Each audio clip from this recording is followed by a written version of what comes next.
Happy New Year. Time right now is 8:30. This is the WLBB Community Voice on News Talk 1330 FM 106.3, streaming live online at newstalk1330.com. My name's Colin Worthington. I do believe this is the first live show of the new year. And who could ask for a better guest, or who couldn't? We could not ask for a better guest. There you go.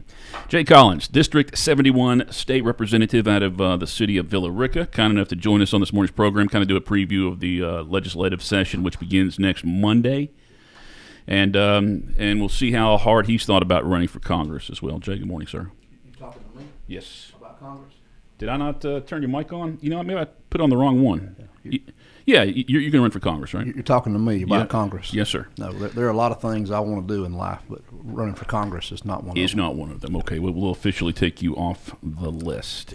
There's probably four more other people that I have seen are considering. Anybody you would support or back up? Well, I think if Mike Dugan is going to throw his name in the ring, we need to get behind him in Carroll County. I mean, first of all, I want to say thank you to Mike for what he has done. He and Missy, what they've done, being in the Senate. He's represented Carroll County well. He's represented West Georgia well. He's helped move the football down the field, so to speak, for our community and for this state. And I want to thank him for that and thank him for his friendship. And I hope everybody within the sound of my voice would jump on his bandwagon and let's send him to Congress.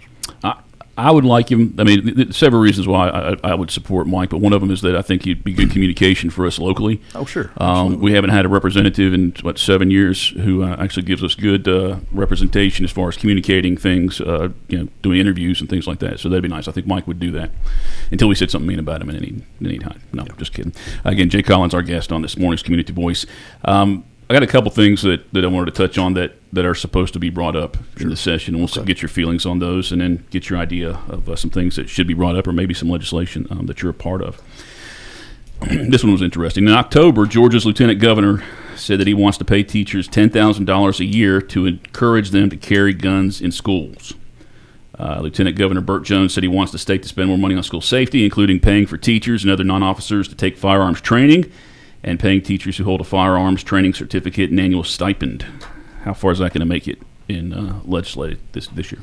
Well, I have my wheelhouse, and then there are several other wheelhouses under the Gold Dome. And I think if the lieutenant governor makes that a priority for the Senate and for himself, then that'll probably see get a lot of traction under the Gold Dome. Whether that comes over to the House and the House makes that a priority is yet to be determined. That's why we gavel in on Monday and go to work. But I think if that's something the Lieutenant Governor wants, then that's going to be looked at pretty closely by both chambers. You're the chairman of National, or is it Homeland Security? Public Safety. Public Safety and Homeland Security. So would that fall under your committee, or would that still be education? It would be a possibility that it could come through Public Safety. It would be determined by the Speaker as to what committee that would go into if that bill came over from the Senate. Mm-hmm. District 71, Jay Collins, our guest. If you have any questions or comments, I encourage you to post those to the News Talk 1330 WLBB Facebook page, and we'll take a look at that during the break and share those comments and questions with Jay. Again, next Monday is when the session starts. You'll have new bills to consider, also some that are carried over from last year. And Raffensperger had mentioned this one last year, and I don't think it got a lot of traction, but this year he's renewing his call for Georgia General Assembly to eliminate general election runoffs in the state. Absolutely. And you're in favor of that. And his argument, or his initial argument anyway, is that less contentious time during the holidays. Right. Families are enjoying Thanksgiving. They shouldn't have to talk about the races that are going on, and plus less people go out to those. So you would and let's talk about the amount of money that it costs local governments. Mm-hmm. I mean, you look at Villa Rica that just came through a mayoral election, and you had a runoff. I mean, that's tens of thousands of dollars that local governments spend each time they have a runoff election. And it was 600 people or something that went out to vote. Oh, it's very, very expensive and costly. excuse me, to local government, and there could be a system put in place that would eliminate that. And it's worth having a conversation. I'm not saying that type of public policy needs to be instituted based on just what the Secretary of State has asked for, but that's why you vet these types of things in committees. Mm-hmm. You get a lot of different ideas and look at different perspectives. and then hopefully something good could come out of that. But I think it's worth having a conversation. One of the suggestions in the past has been that the ranking system, like if there's 5 people running for an office, you pick who you would vote for first, and if they died, the second person in third, 3, 4, 5. That's right. I mean, is that something that you'd be interested in, or are there other options? I think that there are some other options, and that seems to be the best fit from what I have seen. But again, I think that's why you go through the process, you get in the committee. Fortunately for me, I sit on the Governmental Affairs Committee, and all the elections legislation comes through the committee that I serve on. So I would be very open to listening to that debate and hearing what that looks like, seeing what that looks like. Sports betting, that's been talked about for probably the last 3 or 4 years, and will that be coming back? Well, I hope so. I mean, I think that's something that we should look at, if nothing else, just for the lottery, to be able to continue to raise money for the Hope Scholarship. And this year was the first year in a while that Hope Scholarship was fully funded, right? That's exactly right. Yeah. Yes, and so the Hope Scholarship is doing very well. That's been a program that has changed lives, affected generations of Georgians. And the reality, Colin, is if you have a smartphone, there are ways you can get around, what the legislation prohibits right now. I mean, you can go online and bet, and there's no type of oversight. So I think that technology has, circumvented the legislative body, so to speak, with how people can get around those roadblocks. So I think if you brought it into the light, so to speak, and legalize that and put guardrails on it and allow that money to be used by the lottery and let the lottery oversee that, I think that would be a good thing. Is that something similar to I guess recently Amazon and maybe eBay in Georgia? Now there's taxes on those in the state of Georgia. That's right. That Georgia gets on there. That's right. Also, something that I saw was interesting. Lawmakers will reconsider House Bill 30, and that's a bill that would allow prosecutors to tack on anti-Semitism charges to crimes committed against Jewish people or places. Yes. It barely failed, apparently, last year. But we passed it out of the House, and I think it got stuck over in the Senate for several different reasons. But I think the House has shown that we support our Jewish friends in Israel, and we need to be steadfast in the way that we do that. And I think it's past time to bring that into law. Controversial school voucher program. We give parents of students in the state's lowest performing districts vouchers for private or homeschooling. That one carried over from last year too, and that's different versions of that's been brought to legislators over probably the last decade. Yeah, I was one of I think about 15 Republicans that actually voted against that, and I'm just not ready to give up on our public school system. And I think when we start the voucher program, and there are a lot of discussion, a lot of debate about that, and there are a lot of passionate folks on both sides of the issue, but if you have a failing school, that failing school, in my opinion, is a reflection of that community. And so, there are bigger issues there than just failing schools. And we need to fix the problem. I think if you allow this type of legislation to kind of crack the door open and let people start using those funds to go into private education, I think you will open up Pandora's box and cannibalize public schools the way essentially we've known them the last 100 years or so in our country. And I'm just not ready to do that. I think we need to fix the problem, but there's no excuse for having a failing school in this state or in this nation. So we fix the problem, but I think taking tax dollars away from public education is not the answer. And I'm guessing that the local school boards and superintendents agree with you on that. Local educators agree on that with me. Are there any concerns that maybe homeschoolers, if they get that voucher, I guess there'll have to be stipulations and things. How do you prove that they're doing what they should do, or they're just collecting that extra money? I think you have to put guardrails in place to make sure that the money's going to where it needs to be, and it's improving the education for young people. I'm not one who has a lot of education background. My mom was an educator. I have educators in the extended family, but I think that there are things that can be done to improve this proposed legislation. Number one reason I didn't vote for it is it really didn't affect anybody in my district. And when you go to fundamentally change the way that we fund education in this state through this type of legislation, I just didn't feel like that was the right vote for my district. Jay Collins, our guest on this morning's Community Voice program, District 71, State Representative. Before we go to a break, do you see, are you aware of any legislation that could have an impact or affect the trial of a former president in the state of Georgia? Not right now. Yeah. You don't see anything coming in this year?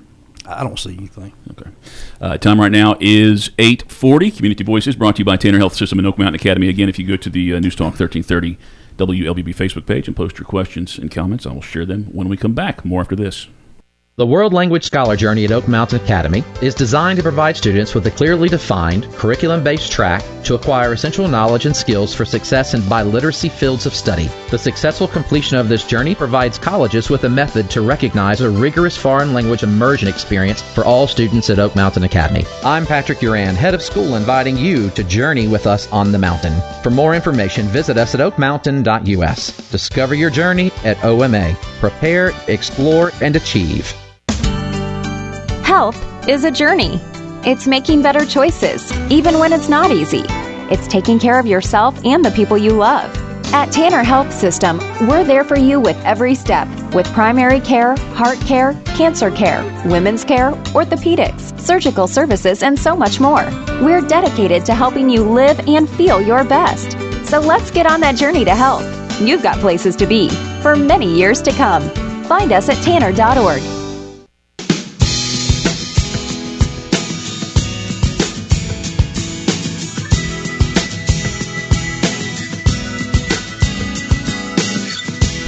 8:40. Welcome back to the WLBB Community Voice, News Talk 1330 FM 106.3. My name is Colin Worthington. My guest is District 71 State Representative Jay Collins. Again, any questions or comments, feel free to post those to our Facebook page. One of our good friends, Cynthia Daly, posting this question here. Will the potential Coweta Judicial Circuit be moving forward in the upcoming session? The split of the circuit? The split, I guess, yeah. There's been some discussion in the interim about the circuit split and what that would look like. I know there are a lot of people that I've spoken with that would like to see that circuit split up, and I've been a proponent of that for quite some time. It's just we have to wait and see. It's one of those wait and see situations. If you're a proponent of it, do you have a preference on how it would be split? Because I think that I think the DA has a way that a suggestion, and maybe some other people want to see it a different way. Yeah, I think Herb has stepped out there and discussed the split a pretty good bit. But the reality is you take Coweta and Carroll County. I mean, those are two really big counties, and then you add the other counties that are in that Meriwether, Hurd, and Troup. I think from my perspective, just looking at it from a 30,000 foot perspective, if you will, a Carroll, Troup, Hurd split would look pretty nice from where I can see. Whether those other counties that want to go along with that. I mean, I'm one representative in that area, and so you have to have some collective buy-in from different senators and representatives. So but from my perspective, a Carroll, Hurd, Troup circuit would look pretty nice. And the circuit did add a new judge this year. Yes, so is it sure 7 or 8? I think that makes 8, maybe. I think it's 8. Well, yes. if the district were split, would they have to add another judge, or we think that those could accommodate that? Well, I think the new judge came from Coweta, so if you split that off, I think it would be pretty even. Yeah. Georgia Department of Education put out a list of priorities they'd like to see you guys discuss this year. Another $3,000 pay raise for teachers to build on the raises already secured by Governor Kemp in General Assembly, and bring the total teacher pay increase to $10,000 within the next 3 years. What's the chances of that happening? Well, I think you'll probably see educators being rewarded for the terrific job that they're doing, whether it'll be that much. Again, that's why we gavel in on Monday and go to work to settle some of these issues. I think that we've done a really good job over the last few years with the economy being great. I mean, Georgia has more money than ever before in investing in those things that we hold near and dear to our hearts, which are educators, law enforcement, and I think you'll continue to see the focus there to improve those salaries and get the pay up for those areas. The end of year bonus that was given out to state employees and teachers last month, $1,000, and then you take out taxes and everything. So Georgia does get some of that money back, but I don't think that everybody in the school systems got that, right? I mean, there are positions within school systems who didn't get paid there. I mean, is that, it kind of puts the local school boards. There are always ways that we can improve how we we do things under the Gold Dome, and it's unfortunate that a lot of times when we do vote on a lot of these things where we do give pay increases, there are areas of people that are left out because their job description wasn't in this area or that area of education or public safety for that matter also. So, there are things that we leave out, and that's what we have the amended budget, the little budget that we talk about when we first start back into session. That's one of the areas that we use to, help right some of those wrongs, so to speak. The QBE formula, that's a discussion every year too. What's the chance of fully funding that? And speaking of Dugan at the beginning of the show, he was working on rewriting a he did some really good work, and I hope that that work continues in those committees that he was a part of. How about expand the allowable use of SPLOST funds? So, right now SPLOST I think is just for projects, right? eSPLOST, but there's the Department of Education for the state is asking that let the SPLOST include software subscriptions and other digital instructional resources. How do you feel about that? I think that's as we move forward and you see areas where those SPLOST dollars could be spent outside of salaries and structured, expenditures. That's a conversation to have. There are a lot of areas that could be improved with SPLOST dollars that are currently, not allowable under the way the legislation is written. So I think that would be something that the legislature would be willing to look at. SPLOST will never end, will it? Probably not. No, it's put up every 6 years, and there's big campaigns to keep it around. I just, you look at some of these systems, how much, what did they do? I guess what was SPLOST the late 90s? Right. Approved for the first time? Mm-hmm. It just seems like a lot of these school systems do have a lot of nice stuff at this point. Probably early 90s it probably came around. So it's been there for a while. And it's for the most part, I have to give my great credit to the local governments around. They've spent SPLOST dollars wisely. Mm-hmm. I know there are some systems that do not do that, but it just seems like there's an opportunity to buy things you don't need. Well, ultimately, but it's up to the voters. The voters can mm-hmm. pull the trigger on that and say that enough is enough at any point in time. Well, you put that one big project in there that you see the voters will vote for, Absolutely. But then there's still $50 million left, and they got to spend something, so they're going to buy. I remember one local elected official years ago that actually used SPLOST dollars to pay down a debt service on a sewer plant in northern part of Carroll County. So that was that worked out. Wise man. Yeah, well, perhaps we'll get a job for him someday. Jay Collins, our guest on this morning's Community Voice program, District 71 State Representative, getting over the cooties, just as I am starting with the cooties. Yeah. But you, over the summer, you were part of some committees, I guess. What were? We have a working group that the speaker put me on with a couple of other representatives, and it was just a working group talking about how we can, help out our state public safety, specifically the State Patrol, with retention, rewarding, and recruiting for that agency. Our state troopers numbers are down. We're really about half of what we should be in the state. You look at other states that are our size. We have close to half of what we probably should. It's just hard to get folks to want to go into that profession. Local government has the same problem. So we've had a working group that we've met a couple of times to discuss some things where we could, like I said, improve the recruitment, retention, and rewarding of those state officers. Another question here, a comment on the Facebook page. I have seen where there's supposedly several tort reform issues are going to come up, and Cynthia Daly asking us, she's an attorney, as you can tell, but she's asking these questions. What, if any, tort reform is being proposed this session? I haven't seen the specifics. I've heard that, the governors want to make that a top priority. I think you'll see what'll probably happen is you'll see a bill come around, attorneys that serve in both houses or both bodies, the Senate and the House, will probably get together and they'll fight it out. And then I would say, like I said at the chamber meeting the other day, then the more reasonable people, folks who are not attorneys, will probably get in the room and argue and fight it out and see what happens. But I keep hearing that will be an issue that'll come up, and I think that's a slippery slope there.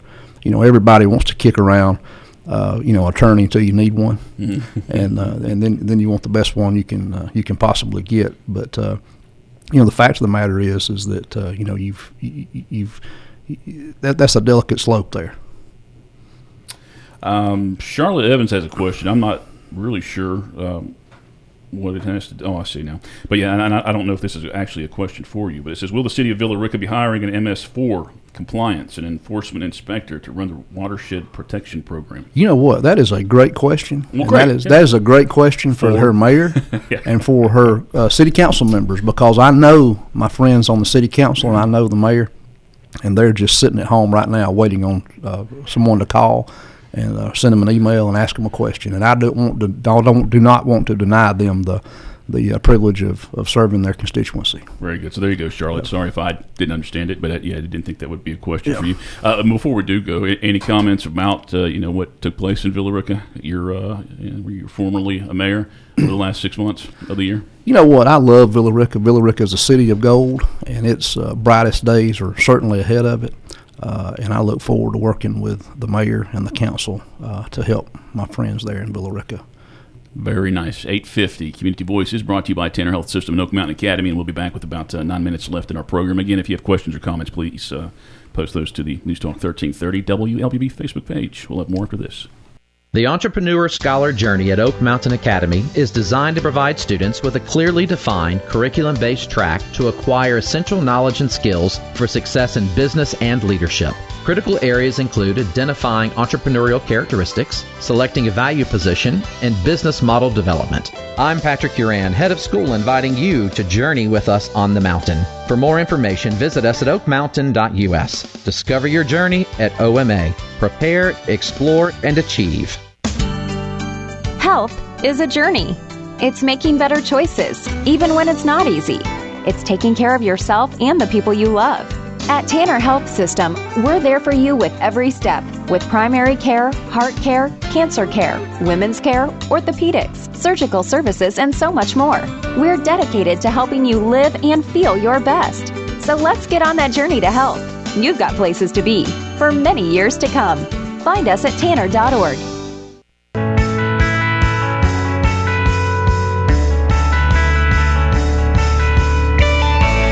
8:51. Welcome back to the WLBB Community Voice on News Talk 1330 FM 106.3. Streaming live online at newstalk1330.com. My name is Colin Worthington.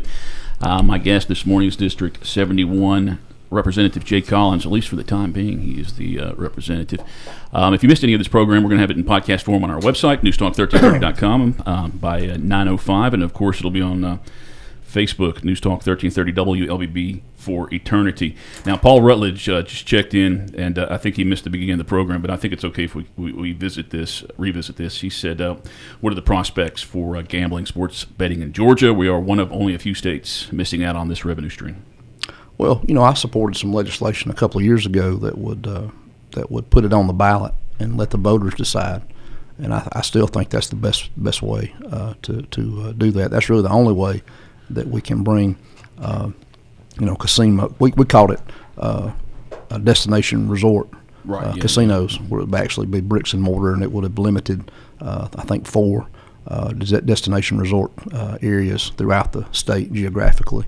But I think the voters ought to decide that. And that legislation that we got going a few years ago, it also required that not only did you have to have a state referendum, but local governments had to have buy-in too. So if you were going to have a casino that was going to come to your backyard, you had to vote to ratify that. So I think you put it to the voters, let the people decide what they want. It mentioned Kevin Cook earlier in the show. Potentially he's going to run for District 30. And I remember conversations with him about 5-6 years ago. He's presenting stats that are showing the communities that have those sports betting potential for increased crime and things along those lines. Is there any disproof to that at this point? Well, I think if you look around, you can see that there are a lot of areas in the state that have high crime and they don't have casinos. Mm-hmm. When you look at what the legislation that we proposed a couple of years ago, what it allowed for, it wasn't going to be a slum. It was going to be a $1 billion investment, and I don't necessarily buy into that. You can make statistics look the way you want them to. Time right now is 8:54. Kevin Cook, Tim Bearden, they soon expected to announce they're going to run for the open seat, District 30. Mike Dugan resigning to run for Congress. How about you? Any interest in being a state senator? I have absolutely no interest in being a state senator, but I do have a lot of interest in my friend Tim Bearden becoming the next state senator for this area.